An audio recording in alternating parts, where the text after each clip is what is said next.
জেলা প্রশাসকের কার্যালয়ে ডিসি অফিসে আপনারা যারা নিয়োগ পরীক্ষায় অংশগ্রহণ করবেন তাদের জন্য আজকের এই ভিডিওতে থাকছে নিয়োগ পরীক্ষার সাজেশন, প্রশ্ন প্যাটার্ন, বিগত সালের প্রশ্ন নিয়ে বিস্তারিত আলোচনা। আশা করি ভিডিওটি প্রথম থেকে শেষ অবধি দেখার চেষ্টা করবেন আর চ্যানেলটি অবশ্যই এখনই সাবস্ক্রাইব করে রাখবেন।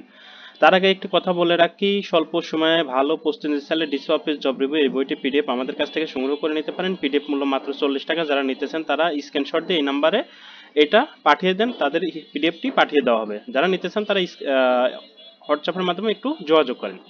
আমরা প্রথমে আলোচনা করব বিগত সালের প্রশ্ন, এরপরে আলোচনা করব কোন কোন টপিকস পড়লে আপনি 100% প্রশ্ন কমন পাবেন। তো প্রথমে আলোচনা করি আপনাদের বিগত সালের একটি প্রশ্ন নিয়ে।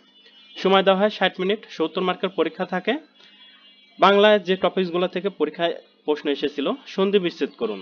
স্বল্প, সুযোগ, অল্প, স্বল্প, দিগন্ত, দিক প্লাস অন্ত, দিগন্ত, সঞ্চয়, সোম প্লাস ছয়, সঞ্চয়, আশীর্বাদ, আশি প্লাস বাদ, আশীর্বাদ, শুভেচ্ছা, শুভ প্লাস ইচ্ছা, শুভেচ্ছা, অর্থ সহ বাক্য রচনা করুন। গড্ডলিকা প্রবাহ, অর্থাৎ বাগদারা থেকে প্রশ্ন এসেছে। গড্ডলিকা প্রবাহ, অন্ধ অনুকরণ, 9-6, অপচয়, ঘুরে বালি, আশায় নৈরাশ্য, টইটম্বর, ভরপুর, লেফাফ, দুরস্ত, পরিপাটি।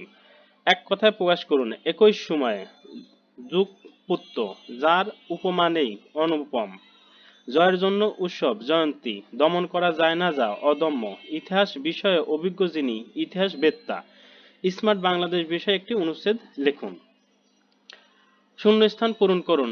Noun form of the word simple, সিম্পলের নাউন ফর্ম কোনটি? Simplification. He is a, he is dash, F R C S, এখানে আর্টিকেল বসাইতে হবে। আর্টিকেল অবশ্যই এফ এর উচ্চারণ প্রথমে ভাওয়ালের মতন আসে, এফ বানানটা এরকম, এ এফ বা এরকম আসে, এই জন্য এখানে কি বসবে? অ্যান বসবে। কার্ড ইজ মেড মিল্ক, এখানে মেড এর পরে ফ্রম বসবে, কারণ কার্ডটা তৈরি হয় মিল্ক দ্বারা, ফ্রম বসবে। হি ওয়াজ অ্যাকুস্ট, অ্যাকুস্টের পরে অফ বসে। ট্রান্সলেট ইনটু ইংলিশ, ইংরেজিতে ট্রান্সলেশন করুন। সে সাঁতার কাটতে পারে না। He does not know how to swim. মুক্তিযুদ্ধের জাতির শ্রেষ্ঠ সন্তান, freedom fighter are the best sons of the nation. দুয়ে দুয়ে চার হয়, 2 and 2 makes 4। নাচতে না জানলে উঠান বাঁকা। A bad workman quarrel with his tools. আমার মনে পড়ছে না, I can not remember. Right a application of the assistant director for 3 days casual leave, মানে 3 দিনের ছুটিতে অ্যাসিস্ট্যান্ট ডাইরেক্টর বরাবরে একটি আবেদনপত্র লেখার কথা বলা হয়েছে। গণিত, যদি ডালের মূল্য 12.5% বৃদ্ধি পায়, তবে ডালের ব্যবহার শতকরা কত কমালে ডাল বাবদ কোনো খরচ বৃদ্ধি পাবে না? এই গণিতটা অনেকেই শুধু উত্তর লিখে দিয়ে আসেন 11 1/9%, এটা লিখে দিয়ে আসলে উত্তর হবে না, আপনাদের ডিটেলস করে দিয়ে আসতে হবে। একজন মাছ বিক্রেতা প্রতি হালি ইলিশ মাছ 1600 টাকায় ক্রয় করে, প্রতিটি মাছ 350 টাকা বিক্রয় করলে তার শতকরা লাভ বা ক্ষতি হবে কিনা? আচ্ছা, তিনি 4টি মাছ, এক হালি মানে 4টি মাছ কিনছে 1600 টাকা দিয়ে। সে প্রত্যেকটা মাছ যদি 350 টাকা বিক্রয় করে, অবশ্যই তার কি হবে? অবশ্যই লস হবে। আমরা ক্যালকুলেশন করলে তার শতকরা ক্ষতি আসবে কত? 12.5%। একটি ত্রিভুজের 3টি কোণের অনুপাত 3, 4, 5 কোণ 3টি ডিগ্রিতে প্রকাশ করুন। তাহলে একটি ত্রিভুজের সর্বমোট কত ডিগ্রি থাকে? 180 degree. 180 degree x 3x plus 4x plus 5x, মানে প্রত্যেকটা কোণের অনুপাত ধরলে আমরা ক্যালকুলেশন করলে প্রথম কোণটির অনুপাত হবে 45, দ্বিতীয় কোণটির অনুপাত হবে 60, তৃতীয় কোণটির অনুপাত হবে 75।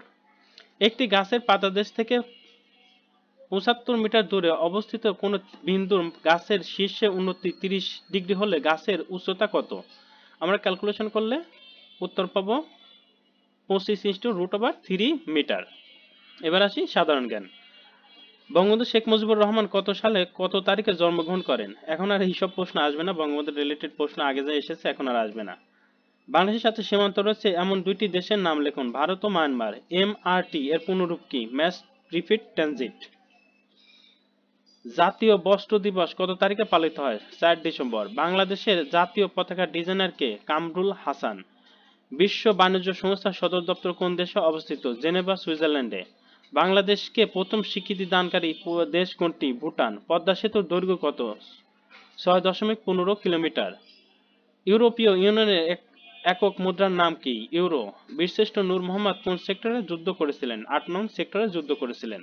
এবার আসি কোন কোন টপিক পড়লে 100% প্রশ্ন কমন পাবো। বাংলার জন্য সন্ধি, সমাস, বিপরীত শব্দ, এক কথা প্রকাশ, বানান, বাগধারা, সমার্থক শব্দ, কারক, সাহিত্য, অনুচ্ছেদ, আবেদনপত্র, এই টপিকগুলো পড়লে 100% বাংলা থেকে প্রশ্ন কমন পাবে। ইংরেজির জন্য item, phrase, voice, gender, number, narration, changing sentence, translation, preposition, article, right form of verb, paragraph, application, এই টপিকগুলো পড়লে ইংরেজিতে 100% প্রশ্ন কমন পাবো। গণিতের জন্য নবম শ্রেণীর গণিত এবং অষ্টম শ্রেণীর গণিত, যদি পারেন A to Z পড়ে শেষ করবেন। এক্ষেত্রে পাটিগণিত এবং বীজগণিত একটু গুরুত্ব দিয়ে দেখবেন। আর সাধারণ জ্ঞানের ক্ষেত্রে ডিসি অফিস, জব রিভিউ, সাধারণ জ্ঞানের যে প্রশ্নগুলো আছে এগুলো পড়লেই এনাফ। আর আপনারা যদি 100% প্রশ্ন কমন পেতে চান তাহলে এই সবগুলো বই যে কোনো লাইব্রেরি থেকে সংগ্রহ করে নিতে পারেন। সেক্ষেত্রে হয়তো বা 3 থেকে 4 হাজার টাকা খরচ পড়তে পারে। তবে সবগুলো বইয়ের PDF যদি আমাদের কাছ থেকে নেন, দাম রাখবো 100 টাকা। যারা নিতে চান এটা স্ক্রিনশট দিয়ে এই নাম্বারে হোয়াটসঅ্যাপে যোগাযোগ করেন। আর সবগুলো বই পড়লে আপনি এতটুকু নিশ্চয়তা দিতে পারি 100% প্রশ্ন আপনি পরীক্ষার হলে কমন পাবেন। তো যদি ভিডিওটা ভালো লেগে থাকে অবশ্যই চ্যানেলটি সাবস্ক্রাইব করে রাখবেন আর আমাদের পাশে থাকবেন। আজকের ভিডিও এখানেই শেষ করছি। সবার জন্য শুভকামনা রইল। আল্লাহ হাফেজ।